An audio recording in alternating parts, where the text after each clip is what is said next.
Hello, it's Wednesday afternoon and I'm just waiting in my car to take it in for its annual service and MOT. For those of you that aren't motorists, an MOT is a test you need to take your car in for every year. It's a legal requirement, and they do a range of tests to make sure that your car is safe. So they look at all the things like brakes and indicators and all the bits and pieces to make sure that your car is safe to be on the road. And I know that most of us that are drivers would probably think that, well, yes, obviously it's good that our cars are safe. We need to have them checked over to make sure that the brakes are still working and that the tires are still going to grip properly.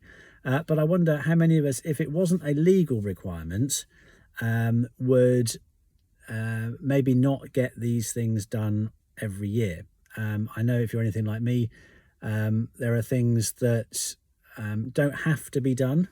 And so in the busyness of life, these are the things that always end up finding their way to the bottom of the pile. There's always, every single week, there's always something that needs to take a priority. There's always something that needs to be done right now, and therefore those things that don't need to be done are constantly getting bumped down to the bottom of the pile. And I was thinking this morning about this in terms of our physical health, but also in terms of our mental health and in terms of our spiritual health. Whether we have any kind of informal or even a formal process in our lives where we check how we are doing in those various areas. Obviously, it's not a legal requirement, so we don't have to do it.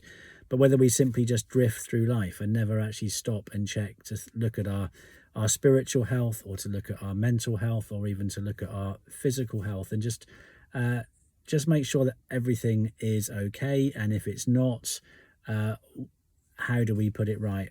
What are the things that we can put in place? And I wonder if there was this, I don't even know what a long checklist of points would look like for a spiritual, the equivalent of a spiritual MOT.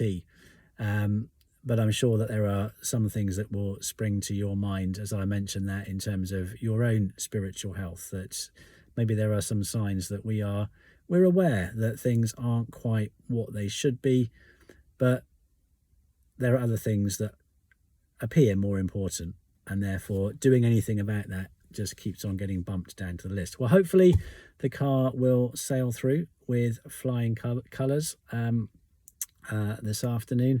And yeah, maybe we need to think about what a spiritual MOT might look like for us, and are there things that we could put in place to improve our spiritual health.